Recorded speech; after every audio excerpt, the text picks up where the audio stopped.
किसी गांव में एक बुढ़िया अपने पति और अपने जवान बेटे के साथ रहती थी।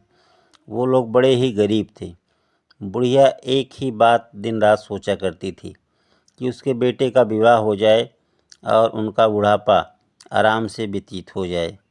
समय बीतता है और बुढ़िया के बेटे का विवाह हो जाता है। बड़ी ही सुंदर और काम करने वाली बहू बुढ़िया पाके बहुत खुश होती है। बेटा दिन में मजदूरी करता और बहू दिन में घर के सारे काम करती और अपने सास ससुर की सेवा करती। यह देख के बुढ़िया बहुत ही खुश रहती थी। बुढ़िया और उसकी बहू दोनों ही शिव भक्त थे। वह दिन में जो समय उनके पास बचता भगवान शिव की आराधना और ध्यान करते थे। समय बीतता जाता है। भगवान शिव सोचते हैं कि क्यों ना एक दिन इन गरीब बुढ़िया और इसकी बहू के पास जाया जाए। यह सोच के एक दिन जब बहू शिव का ध्यान कर रही होती है, भगवान शिव जाते हैं और कहते हैं, मुझसे मांगो, मैं तुम्हें वरदान देने के लिए यहाँ आया हूँ। तुम्हारी पूजा से मैं प्रसन्न हूँ। इस पे बहू कहती है, हे नाथ, मैं क्या वर मांगूँ, ऐसा मुझे कुछ भी नहीं सूझ रहा है। इस पे भगवान शिव कहते हैं, ठीक है, मैं तुम्हें 3 मिट्टी की गोलियाँ देता हूँ। इसको संभाल के रखना। जब भी तुम्हें किसी चीज़ की ज़रूरत हो, इस मिट्टी की एक गोली को ज़मीन पे लुढ़का के जो भी वर मांगोगी वह तुम्हें तुरंत ही मिल जाएगा। इस पे बहू प्रसन्नतापूर्वक वह तीनों गोलियां ले लेती हैं और पहली गोली लुढ़का के कहती है कि हमारा घर बहुत ही सुंदर और बड़ा महल सा हो जाए, सारे धन और सुख सुविधा के समान इसमें हो जाए। सब तत्काल हो जाता है।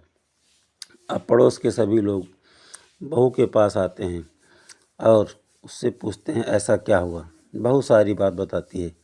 इस पे पड़ोस के लोग कहते हैं, तो शिव के वरदान से ये सब हुआ है, परंतु तुम्हारा क्या फ़ायदा हुआ। तुम तो आज भी सास ससुर की सेवा करती हो और इस बड़े से महल में भी नौकर की भांति रहती हो। तुम्हारा क्या फ़ायदा हुआ। यह सुन के बहू को बड़ा ही अजीब लगता है और बहू सोचती है, बात तो सही है, मैं ऐसा क्या करूं कि जिससे मैं सुखी हूं।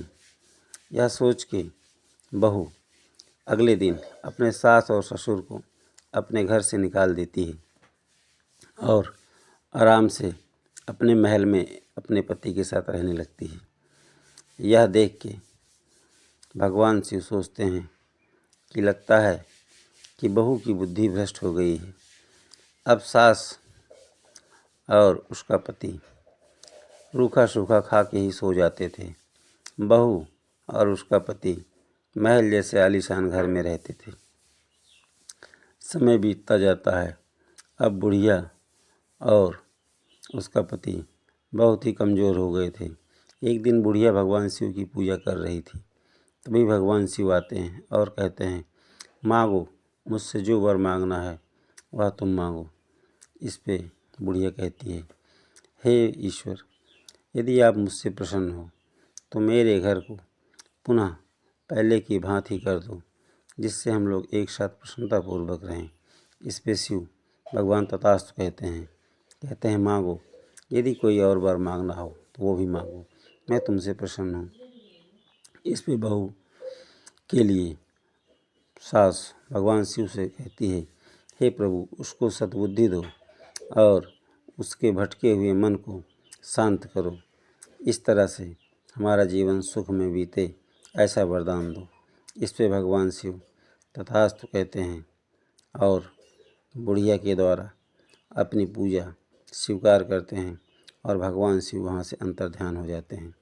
भगवान शिव के जाने के बाद सब कुछ पहले की भांति पुनः हो जाता है।